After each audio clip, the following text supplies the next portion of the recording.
Hello, DJ Joy Scholars. My name is Mr. Courage, and I'm here to teach you about leadership and history that really shows different types of leadership characteristics. Now, a couple of different characteristics that I want to really build upon that really shows good leadership skills are these 8. Now, these 8 characteristics are going to be embodied by different men who lived over 2,000 years ago that led their people.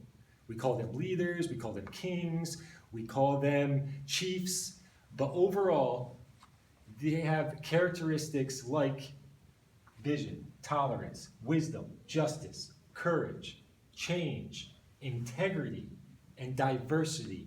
These men took these elements of leadership to the next level to actually control their people and to create an empire, a nation, and sometimes a whole new way of life. Now, all these characteristics really built up a big characteristic of power. The idea that you can actually create change in your life and you can control yourself and maybe even control others. That's what we're looking at through our study of ancient civilizations. And today we're really just going to break that down to elements of leadership, what it takes to be a leader. And then in the next couple lessons, we're going to find out examples of that through history.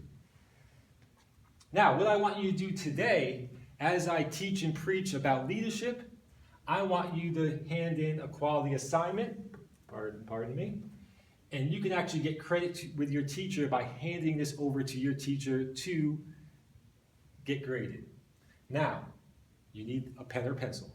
You need loose leaf paper. And overall, those will be your tools to guide you through this PowerPoint of leadership and the characteristics of good leadership, or one might even say effective leadership. Now, so on your piece of paper, you need to write each question. You will see big question right up here. Write it down. Then you actually go through and use the phrases and words that I project up here to help you write your response. Now, the last thing I have to say up here, don't hesitate to hit the pause button and maybe go back a couple 10 seconds, and use my words to help you respond to each question. So, my first question is this idea of justice. Now, write the question, what is justice, on top of your paper. Now, if you start breaking down the word justice, you're going to find words like being treated fairly, impartiality, and then even the idea of reasonable laws. But what is justice? Now, being treated fairly is humans look for that. When we see in the classroom that people are not treated fairly, people get upset. They say, well, I can do it because he did it type stuff. And then you see the teacher actually yell at one person for something and not the next person. Little boys and girls get upset with that. And don't think that changes when you become older. Old men and women, they get upset when they're not treated fairly. So when you have an attitude or a belief of justice, you treat people fairly. Now, impartiality is when you, is the tough one, is when you treat two opposing groups fair. Two rivals fair. You're impartial. You got two gangs beefing. You're impartial if you're not part of those gangs. You're impartial if you treat both sides fair. Now, reasonable laws is just the idea that a law is meaningful. A law helps many, not just the few.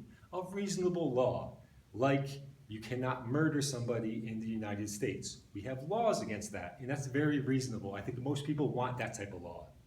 An unreasonable law would be like the idea that you can't chew gum while driving a car. Might be a reason why you want or not to chew gum, but the idea that you have a law that prevents people from chewing gum and driving a car seems unreasonable. So we would say a law of chewing gum against gum chewing is unreasonable. So you can pause it, rewind it, and listen to my little preaching and teaching about justice. But I really want you to take these phrases, this one word, these two phrases, and put them together into a cohesive sentence. Maybe 2 sentences, maybe just one, answering the question, what is justice? Now, I have done it for you. A good example. Justice is when people are treated fairly and impartial by reasonable laws. Justice. Now, tying it back to our leadership skills, a leader must be just. A leader must be reasonable, a leader must be impartial, and a leader must treat his people fairly. First characteristic of good leadership, being just. Now, my question would be, things that you might want to ask yourself about justice. What is the difference between justice and revenge? Next question. How do you know justice when you see it? And what happens when justice disappears? Now, leaders have to ask themselves these questions so they maintain justice in their society, but the idea that you have people being revengeful is not justice. And as we go into our ancient leader, Mr. Hammurabi, we're going to find out how he dealt with revenge, how he dealt with protecting the weak or the strong hurting the weak. But more about justice when we study the man, the myth, the legend, Hammurabi. But next characteristic is courage. Now I ask you, why does leadership take courage? Now a couple different things I can put up there. Courage to stand up for what is right. Courage to face your fears. Courage to lead the fight. Now to talk about that, many great leaders, I'm thinking people like Alexander the Great and Ramses II, they led their troops from the front. Many generals these days, even the president, our leaders, they lead from behind. But going back 2,000 years, going to the BC era, you'll see certain leaders chose to lead from the front during war. That's very risky, and many of them died during war. But it really gives you the respect from your troops and your fellow people who follow you that he's a man of courage. And he's willing to sacrifice himself for us. So having courage to stand up for what is right, people don't like hypocrites. Courage to face your fears, to lead the fight, but also the courage to walk away from a fight. Because maybe, just maybe, the sacrifice is too much for your people, and you've got to be willing to say, this is not the fight to fight. So the courage to fight, and also the courage not to fight, and to stand up for what your beliefs are, is definitely a good element of being a leader. So we got justice, we got courage. Moving right along, why is diversity valued in a group of people? Now, as a leader, you got to really bring a lot of different ideas, a lot of different people all together to follow you. And if you don't have diversity, you're definitely not going to have innovation and creativity. Because the same people talking about the same things, acting the same way, believing the same things, they're probably going to give you the same product over and over again. Because if every problem looks like a nail, you got a hammer. I messed up that quote, but you can fix that quote. But anyways, improved problem solving. When you have a diversity of ideas, diversity of people, diversity of creativity, people thinking differently, you will have improved problem solving skills. Thirdly, reduce the bias. Just because what you know, what you like and don't like, doesn't mean everyone likes and doesn't like what you like. And as a leader, you got to address that. You have to have the ability to have people talk and communicate, respect different ideas, and without getting into a fight or bloodshedding because of different ideas. And humans are really good at killing each other because of our differences. So a good leader is going to value diversity. Now, please, like I said, be sure you write the question, take these phrases, and respond to this question. Why is diversity valued in a group of people? Now, what I would like to say, diversity is valued in a group of people because it brings a wider range of perspectives, experiences, and the ideas, different type of ideas to the table. It leads to better decision-making, increased creativity, faster problem solving, and a more comprehensive understanding of different situations, and ultimately leading to being a more effective group and leading to more success. All because you were able to control different people and different ideas. And if you can focus your control on those different ideas, you're actually more willing, more able to be effective in whatever you want to do as a leader. So we have justice, courage, diversity. Next question is about tolerance. Leaders have to use tolerance. So write the question on top of your page. Sorry, not on top of your page, but continue writing your questions. How does tolerance promote diversity, right? You have different ideas. And if you don't tolerate those different ideas, people are going to be fighting over their ideas. People get upset. You're not listening to me. But if you tolerate others' ideas that's different than you, you just might be willing to come up with a new idea and be more effective and be more willing, be more apt to actually get your success or whatever you may be working towards. Getting choppy here, guys. Got to focus better. So, how does tolerance promote diversity? Respecting different ideas. Strengthening relationships. You tolerate each other's differences, people are going to actually start to trust you. And in the land of trust is where you actually get teamwork and people building houses, building ships, because the idea that you can build something in this world by yourself is not true. So you have to have the idea of tolerating different ideas, to strengthen the relationship, to build trust, to build teamwork, and therefore being more effective and successful with your mission. Now, creating an environment for growth. That is the point of prosperity, is that you're leading people to a better place. You're tolerating people's differences. So tolerance is the ability to recognize and respect others' values and differences. It means accepting diversity and not expressing negativity towards individuals who are different than you.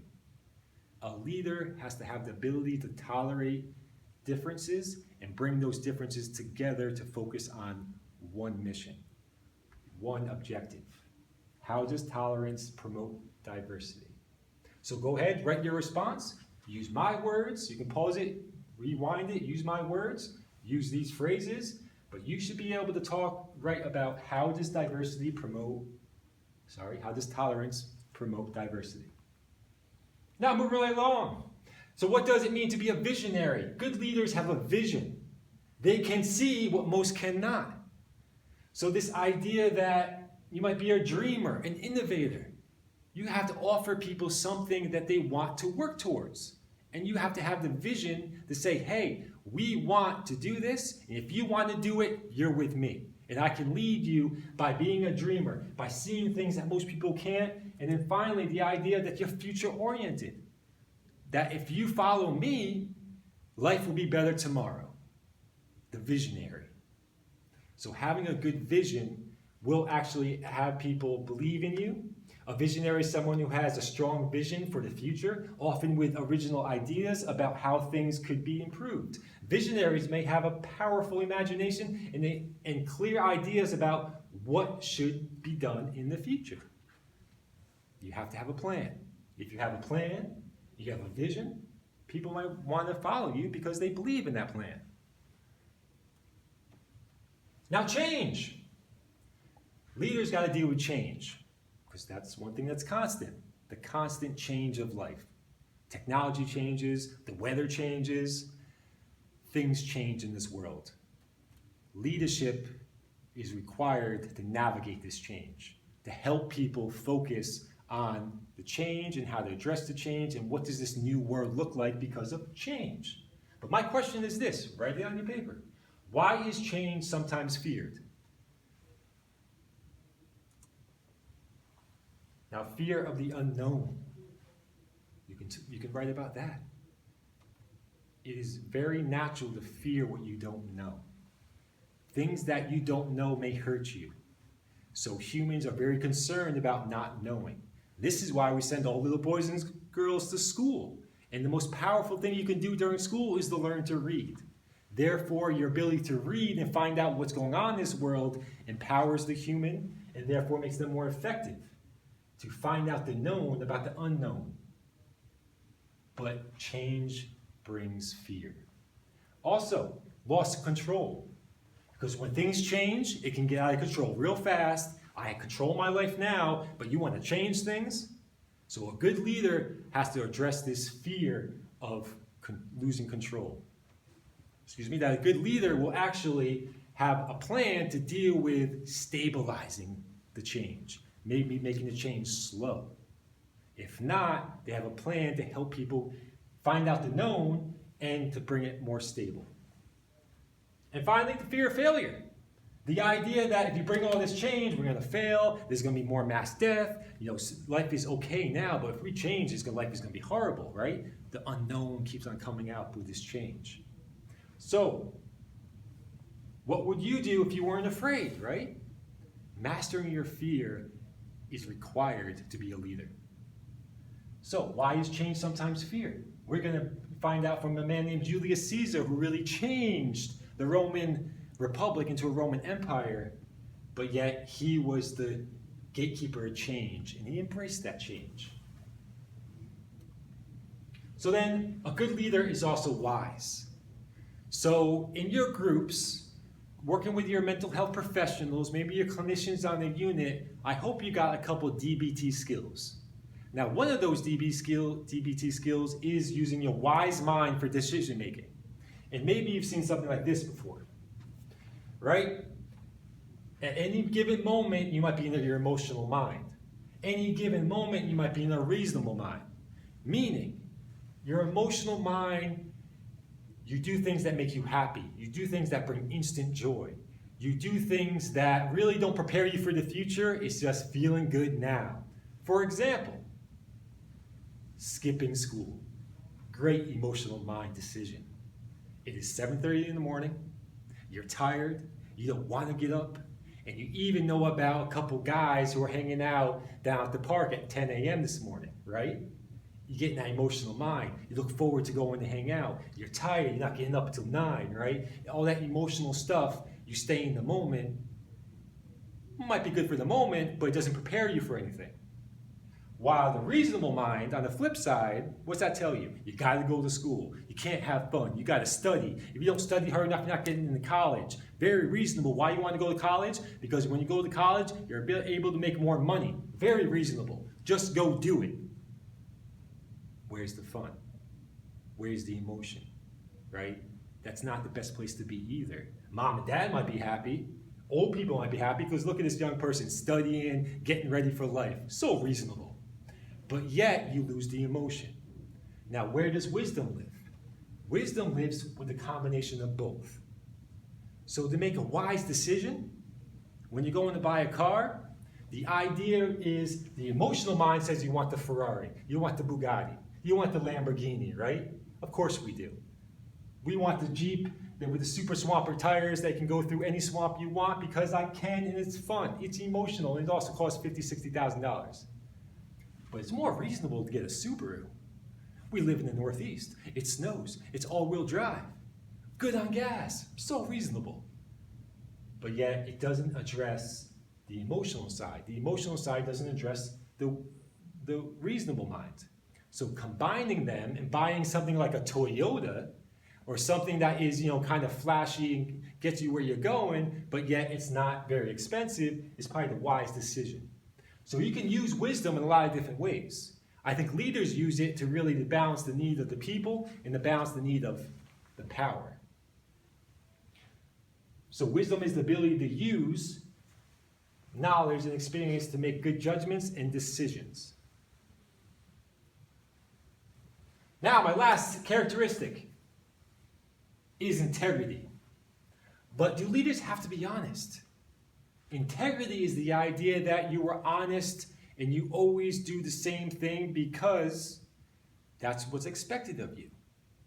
You're predictable. You say something and you do it. You're not a hypocrite. You have integrity. But my question to you, do leaders always have to be honest? You would say probably yes, because they got to build trust. They want openness. They want integrity. People are not going to feel comfortable following around hypocrites. But honest leaders maintain their integrity and own their mistakes. They practice what they preach and they're willing to adapt admit when they're wrong. So, do leaders have to be honest? Some may argue no, but eventually the trust thing is going to lose out. And if you don't trust your leader, if you're a leader and your people don't trust you, they're not going to follow you.